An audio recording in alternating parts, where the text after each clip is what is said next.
This episode is brought to you by Confluence. Confluence is a professional consulting firm comprised of landscape architects, urban designers, and planners. Our staff of 70 plus includes 39 licensed landscape architects and AICP certified planners, and our firm is comprised of energetic, creative, and passionate people who are involved in making our communities better places to live. We assist our clients on a wide range of public, educational, institutional, and private sector projects. Before we dive into this episode, we wanted to remind our listeners of the contest we launched to wrap up our first year of episodes. We want to showcase the up-and-coming ideas in the world of planning and design that will hopefully gain traction and make their way back onto our podcast as a book review episode. Are you going to be the person who comes up with a groundbreaking idea like new urbanism or form-based code? For more information on the contest, deadlines, and the prizes in the two categories, student and practicing professional, head to www.bookedonplanning.com/contest.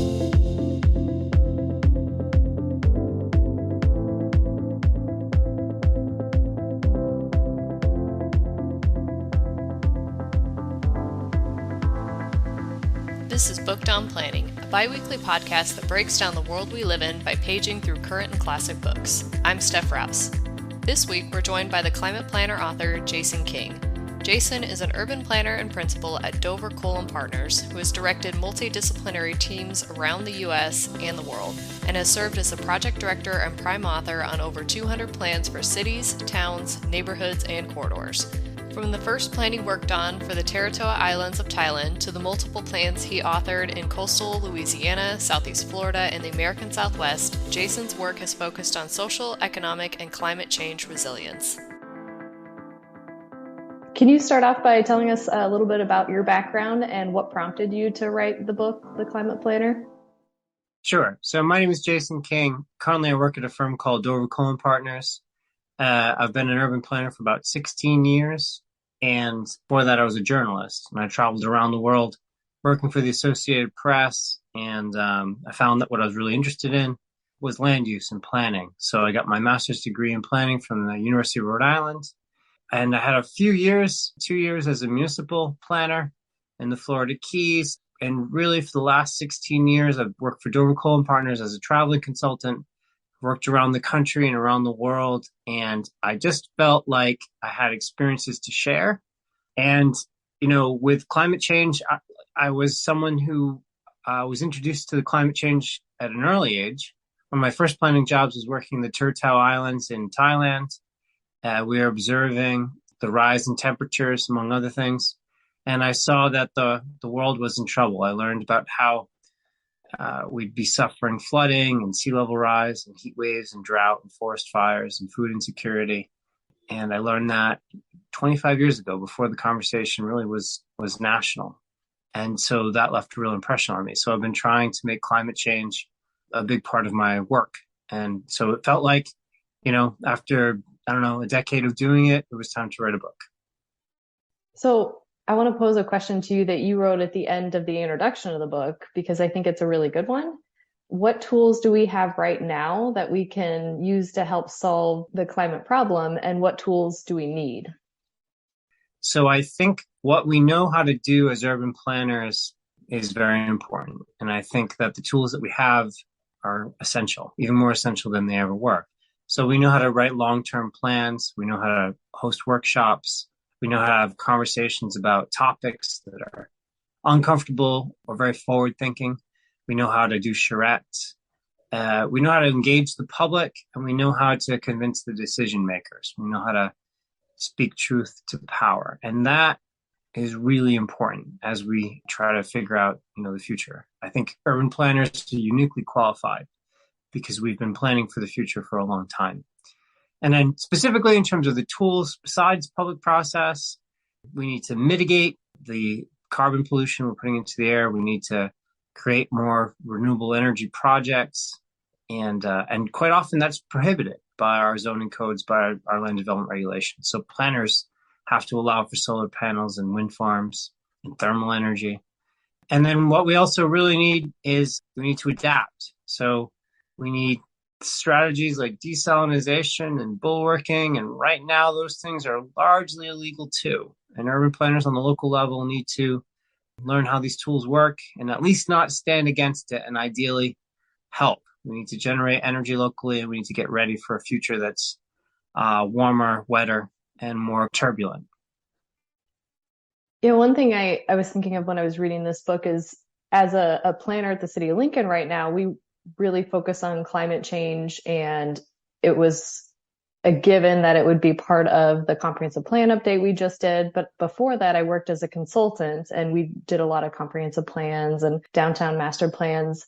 And we never really approached the subject and never included it. And I always felt like it wasn't our place to say anything because they didn't ask for it in their RFP. And you've done a number of these, and you have some examples in the book where you've even brought it in late in the process because you realized that there was no discussion on climate change.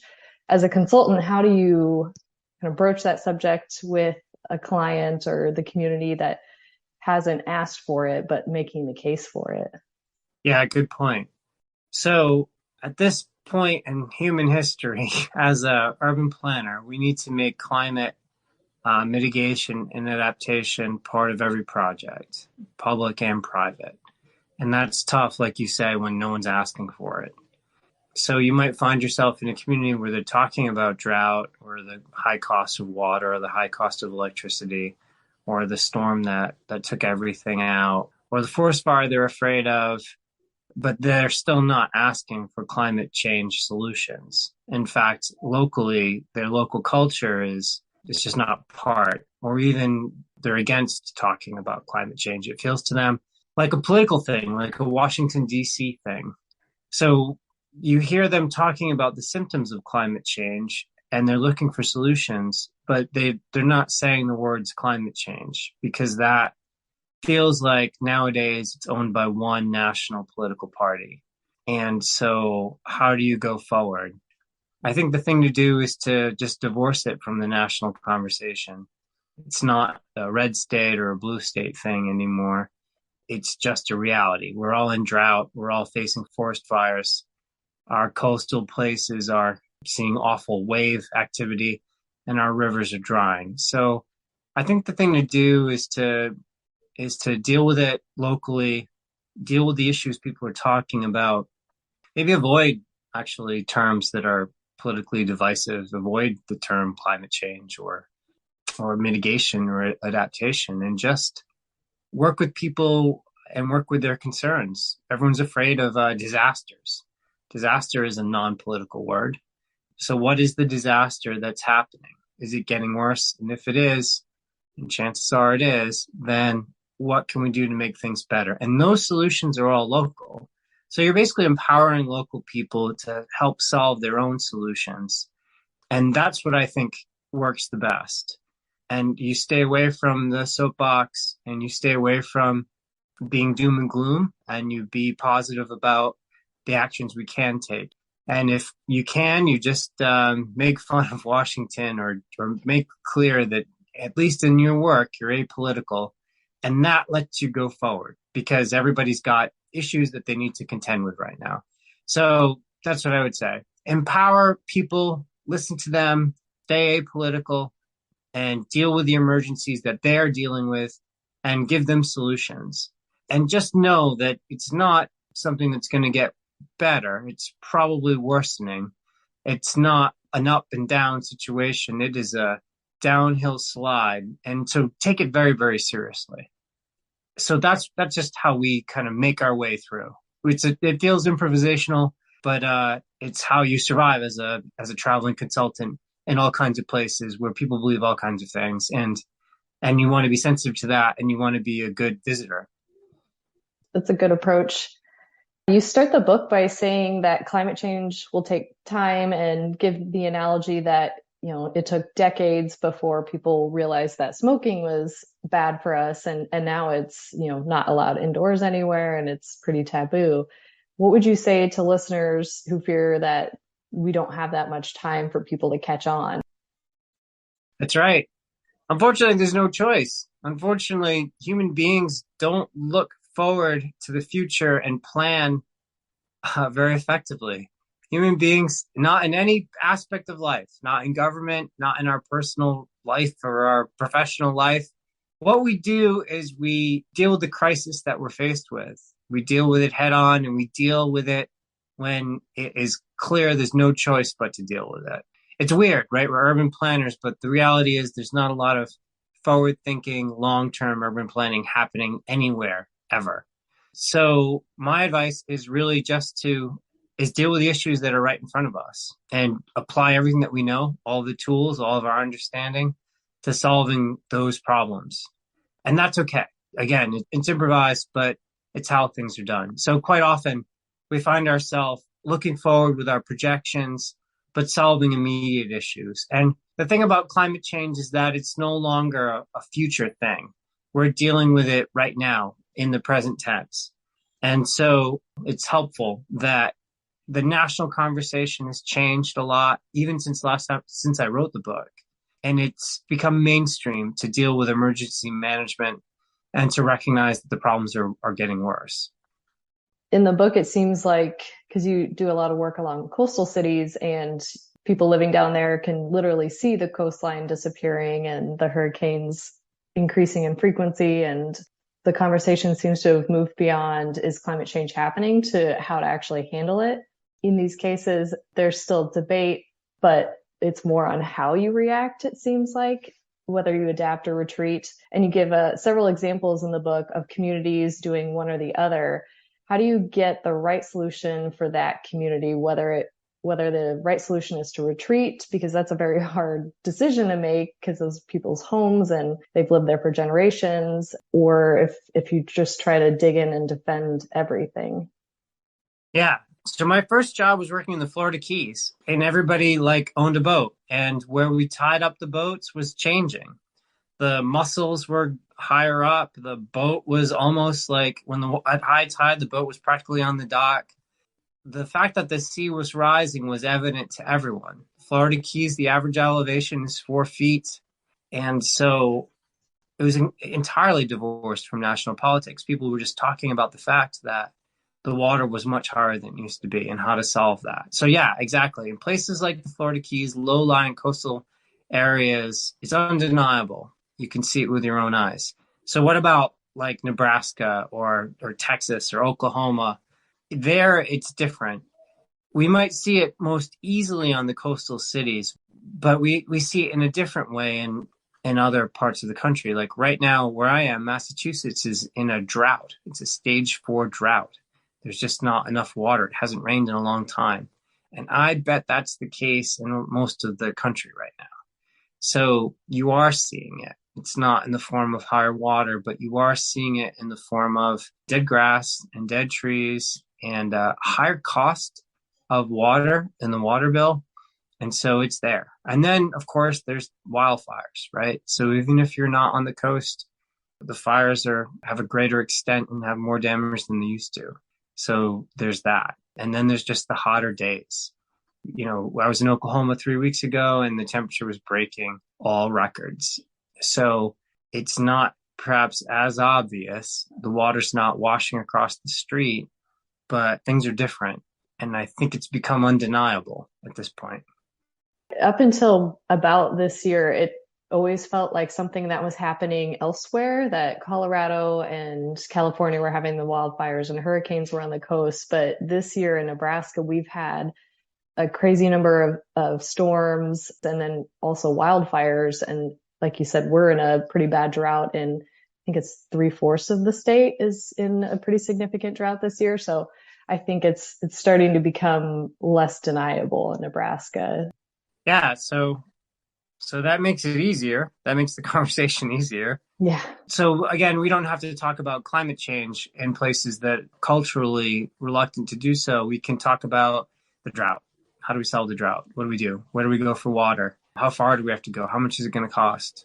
Should we allow building permits in places that don't have water secured? So that's the conversation that we have. And I guess sticking on that topic of how to talk about it when it's not mainstream to say climate change is a real thing. You gave an example of a presentation that you gave with a colleague and friend back in 2019 who doesn't necessarily share your same viewpoints on climate change and comes at the question from the cautious resident who's unwilling to spend on climate change. but you end that section of the book with some strategies on gaining support, like packaging the project expenditures with another project that they're willing to spend on. Can you talk about some other strategies to get buy-in on spending for climate change? Right. And this is a great question, Stephanie. This is the question that proves to me that you read the book. I really appreciated that. Yeah, through the book, there's my friend Sean Bourgeois, and I've known him my whole life. He went to Harvard Business School. He reads the Wall Street Journal. He's terrified of the Democratic left. He is an avid Trump supporter. He's one of the smartest people I've ever met. And so in the book, I talk about my conversation with him and my relationship with him.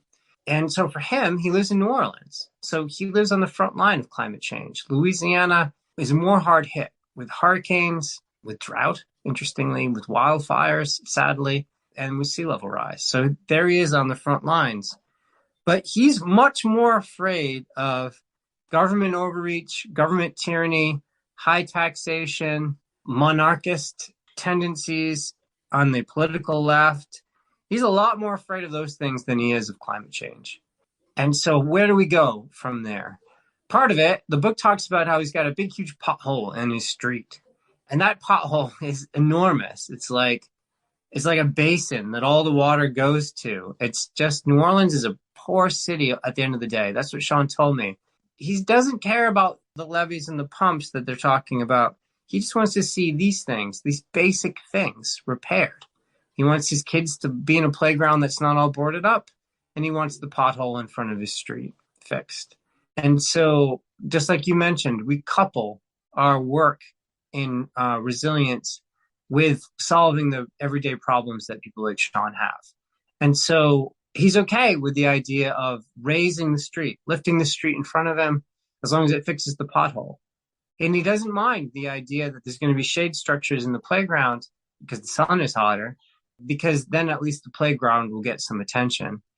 And so what we're doing here is we are using federal and state money, which has been earmarked for resilience, mitigation, and adaptation.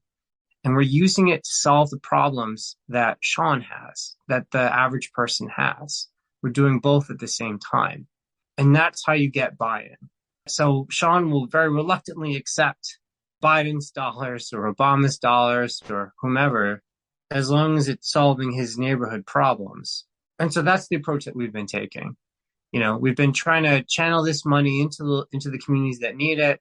And we're thinking about the long term and the immediate concerns and trying to solve both of them at the same time. So it's not necessarily about trying to change anyone's long held beliefs, but approach the situation in a way that can solve two issues at the same time. That's right. I'm never going to convince Sean. He's never going to read the New York Times and vote Hillary Clinton. He's never going to eat vegan and put a solar panel on his roof. And that's okay. But he does believe that we need to make changes. That way the sea doesn't flood like it did after Hurricane Katrina. And so we just stay on common ground. And we've had a great friendship and we'll continue to for a long time, as long as we're able to do that. So going back to how communities either retreat or defend, there's also kind of a third option that you give in the book of communities that may not be faced with those sort of threats that are actually poised to accept people who are retreating from cities impacted by climate change. The one city you focused on was Hammond, Louisiana. And these types of communities are going to become more important. And there's plenty of Midwest cities that can accommodate this flux. How do communities start to plan for increasing populations of people moving out of areas that are faced with the impacts of climate change? And do they need to start marketing themselves as being kind of open to climate refugees? Yeah, receiver cities. That's the concept that the Congress for the New Urbanism is talking about. That's right. In the book, we talk about the Center for Planning Excellence, based in Baton Rouge, Louisiana, hired us for two plans. One was to help the town of Jean Lafitte, Louisiana, because they get hit hard by every single storm, and it's time to evacuate. And the second was to help the town of Hammond, Louisiana, which is further north. It's on the mainland. And it was basically to turn Jean Lafitte into a sender city and turn Hammond into a receiver city. And that's what's going to have to happen across the country. There's millions of people that are going to need to move. And so how do we do it? The problem is that just about no place wants to be a receiver city. Everywhere in the country is afraid of new people coming in. It means more traffic. It means higher taxes. It means more kids in the school system. It means longer lines at the restaurants or at the beach or wherever. So how do you make a place a receiver city when if you really tell everyone you are a receiver city now, they're going to say, no, thanks. They're just worried about that decreasing their quality of life. I think the way we do it is in the United States, there's all kinds of prohibitions. There's all kinds of problems, anachronisms in our zoning and our land development regulations. There's market stuff that we need to undo in order to unlock development potential. And that makes people money. And people are happy about that. And that's sort of how we frame that. It's about allowing single family neighborhoods to have more housing options. That's good for the landowner. It's good for the population. And it also, incidentally, allows for a migration to those places. It's about tax increment financing that builds infrastructure, that builds capacity on water and sewer lines. And that's good because it allows real estate development to optimize opportunity sites. And it also allows for people to move in. So I don't think it's a good idea to label a city a receiver city. I think that's a lot to ask. However, if you just modernize a place's zoning and land development regulations, you're building their capacity to accept people. You're also creating all kinds of financial opportunities for the local populace. And through that lens, talked about in that way, just allowing a place to be everything it can be, you are then increasing the allowable population density and you are making a host community. So that's how I recommend doing it. I think if there's ever a federal program called receiver cities and these cities got tens of millions of dollars to fix their zoning and land development regulations to accept people, they would refuse it. But if you just talk about it on the local level of just modernizing and improving, then I think there's success to be found. We need to talk about the opportunity that we're creating. If we talk about it that way, then there's a lot of work for us to do. And that work is going to allow people to move in and live safer lives. So along those lines, the kind of modernizing and updating our zoning codes, it kind of follows the new urbanism model of making our communities more walkable, that you can get to your destination without having to drive a car. There's local shops and businesses, and there's opportunity to be part of the community. And you give example of the neighborhood of Sandy Woods Farm and how it was designed to be this great space, but then everyone who moved in still brought their old habits and were upset with the way the neighborhood was designed. And so I'm curious how we can design these new neighborhoods in our communities and walkable areas and reduce the amount that we're driving to help with climate change, but also so people actually enjoy living there. Because we had something similar in Lincoln where it was the shops and homes and everything were all mixed together, but everyone complains about parking there. And they're so upset about how they can't park in front of the restaurants, but they could walk a half a mile and get there pretty easily. And they resist new developments because they think it's just going to exacerbate the problem. So I'm curious if you have any thoughts on how we can get people to adjust how they live in them.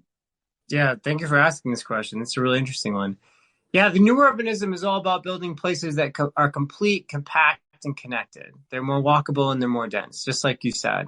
That they're also more convivial and they've got great public spaces.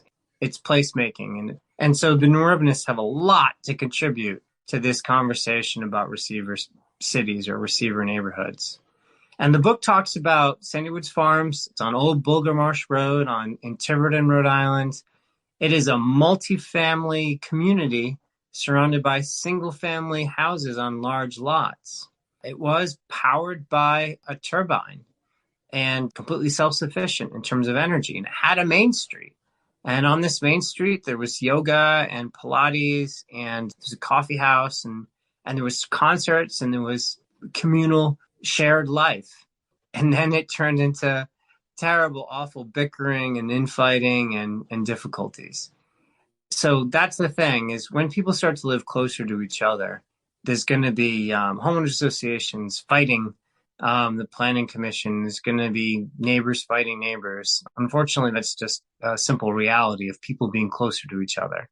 Sandy Woods Farms did, however, for the majority of people, achieve a higher quality of life. You know, there's acoustic music on a Saturday night most times. There's karate lessons for the kids without having to drive. It's just a short walk. Yeah, there's not enough parking places. Good places will never have enough parking. There's always going to be a parking issue. Like you said, people have to get used to walking further. We're conditioned by suburbia to think we can always park right in front of the front door, but we can't. So even though Sandywood Farms turned into a lot of bitterness and resentment and fighting for a small group of people, for the larger group of people, it's still a great place to live. Far better than the houses on these small little farmlets. And so what we have to do is keep building these denser places. It fits more people, and the people who live there use their cars less, which is less carbon pollution. And we have to be okay with the idea that people living closer to each other turns into bitterness and fighting and hard public meetings. It's just a reality of the situation. Sandywood Farms, it was a success viewed objectively. And probably the place that you're talking about was also a success objectively. It's just there's going to be a lot of complaints and infighting, and it's going to be a headache for the local planners. But it's our duty, it's our responsibility, it's what we have to contribute. And we need to move forward with complete, compact, and connected places. I really like that. It's always a good reminder as planners that it's not always an easy job, but we're moving in the right direction. Yeah, I think so. I agree. So towards the end of the book, you detail out a process to develop a plan that addresses climate change, whether it's a climate action plan or part of a comprehensive plan. And I thought it was interesting how you point out that you actually enjoy talking with the distracting attendees during a workshop and you'll isolate them and give them your full attention because hearing their objections allows you to address them better in the plan that you're developing. I think so often that we're afraid as planners of conflict and just want the agreeable people at our public meetings. So can you talk a little about your strategy for making these conversations more productive instead of just ranting and then the individual leaving? Yeah, so a large portion of the book is devoted to how you conduct a successful, substantive, meaningful public involvement process. And that part of the book works for anything, whether it's a climate plan or a capital improvements plan or a park and recreation plan. It's how you really involve people. So that way you're really listening, you're really taking in their input. It's the maximum amount of people, the maximum public involvement. The more hands on the plan, the better. Dover Cohen Partners is really good at this. And so I talk about how you set up your steering committee, how you publicize your events and how you get people to these events and what the event should be like. And if you do all that, then you avoid the really difficult city council meeting. You avoid the 5-4 vote. You avoid all that because you're heading it off. You're getting people involved early on in the process.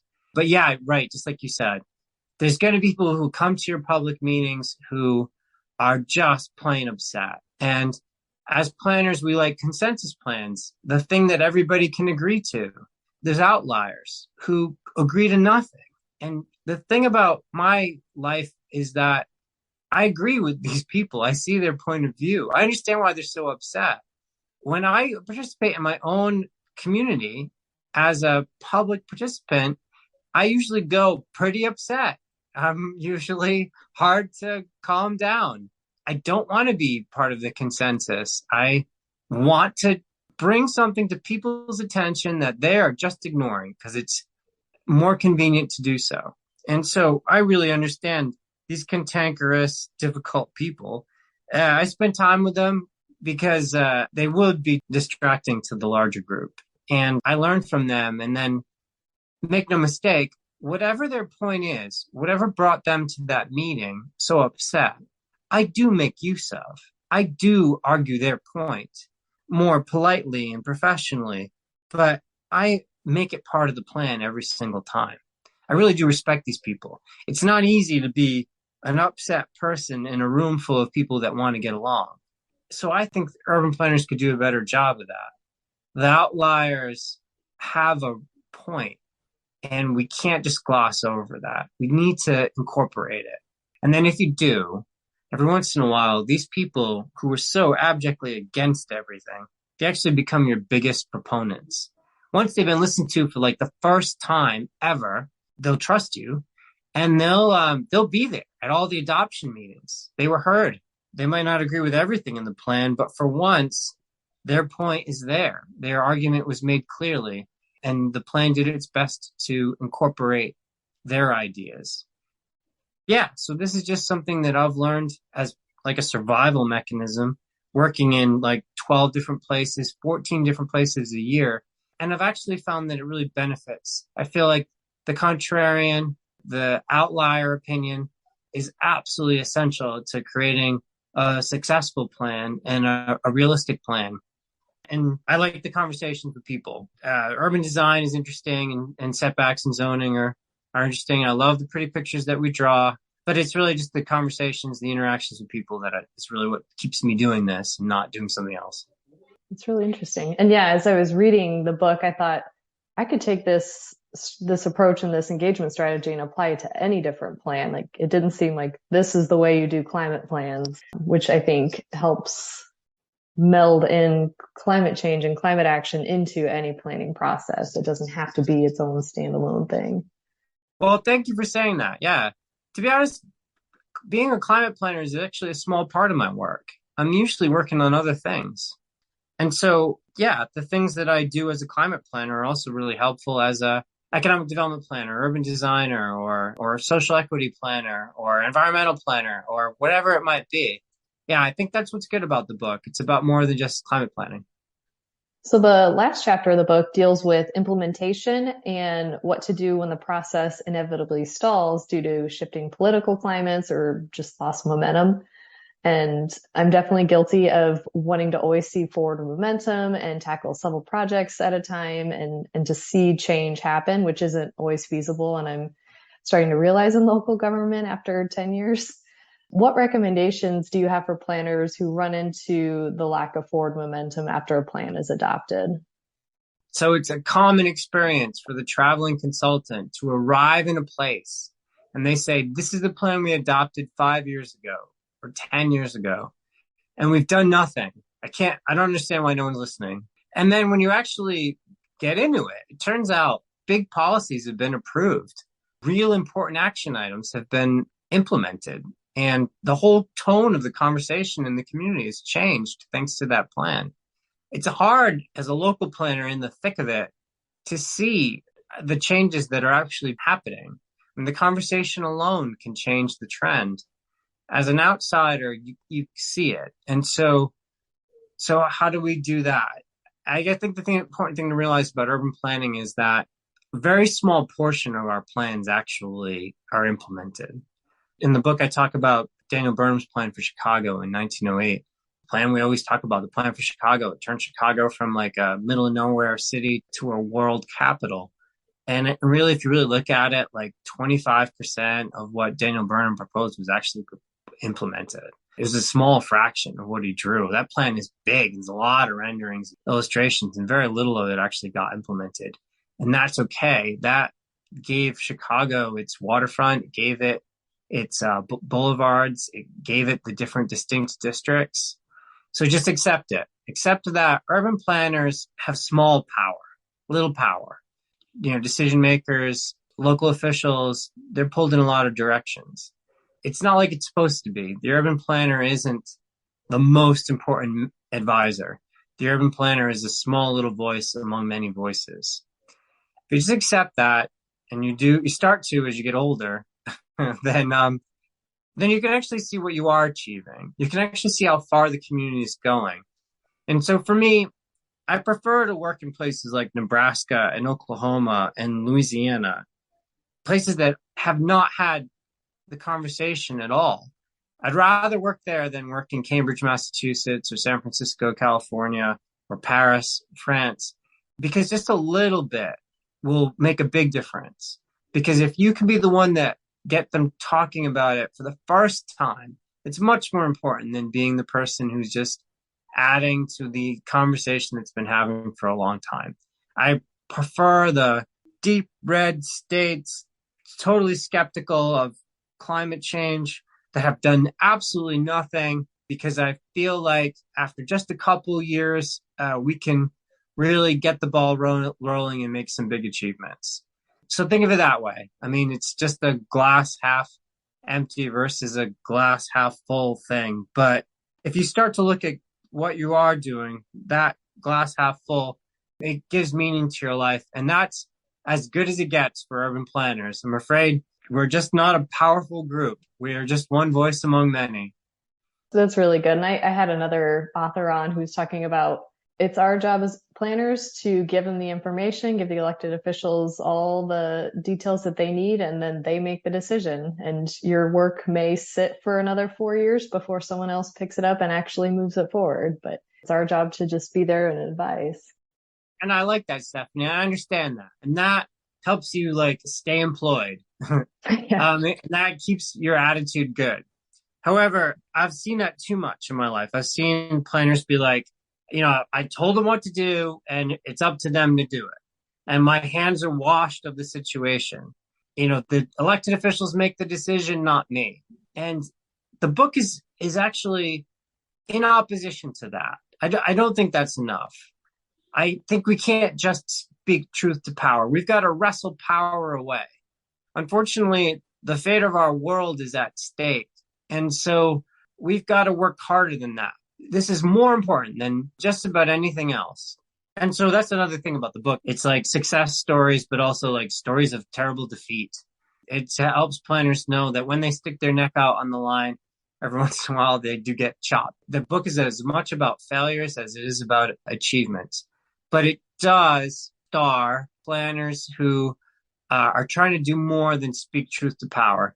They're wrestling power away and they're taking it in their own hands and they're taking chances and they're doing their best. And I think that's actually what we have to do, because the situation is much worse than we're even comfortable talking about.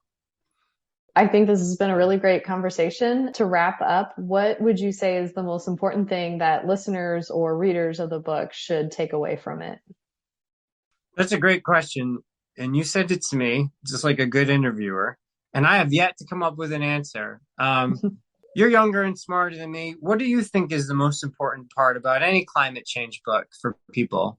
Can you answer that question? What do you think is the most important takeaway? Ooh, I should have prepared. Right? Hard when the questions turn back on me. I found it to be a really interesting book and read. I enjoyed it. And I'm also on our climate action team and trying to get things moving forward. And as part of implementation, I just get frustrated so often of we can't align the plan that we have with the spending that we have. And so I think there's a lot of little things. So yeah, it'd be hard for me to say this is the big takeaway specifically to my situation right now, trying to find ways to pair action from the climate action plan with other priorities that are already getting funded to get some things going. I like that. Absolutely. Let's make that the most important takeaway. Try to think about what the community is set on doing and how can we do that and work toward climate mitigation and adaptation. What are the values that the community has? What are the goals it is set for itself? How can we couple, that's your word, and that's exactly right. How can we marry the necessity of preparing for the climate change? I mean, how can we put those two things together? I totally agree with you. That's the most important thing. Look at the job that they've given you and look at the job that you must do as an urban planner at this time in history and figure out a way to put the two together. Sometimes it's going to be our relationship with the community. Sometimes it's like, okay, you want me to come up with a great urban design which will help the Main Street and economic development? Sure, I'll do that for you. But I'm also going to make sure that it's a tree-lined place, a walkable place, a place with lower heat and people are more likely to walk. do them the thing that you've been hired to do, but also think about the larger world and our mission as a profession, and do both of them at the same time. Do you think that the book talks about how you do that? Do the thing you're paid to do and do the thing that you're morally obliged to do. Do them at the same time. And in that way, you're serving your client and you're also doing a great thing for yourself and for the world. So that's the takeaway. Great way to end. And again, I really appreciate your flexibility and for taking the time to do the interview. Thank you.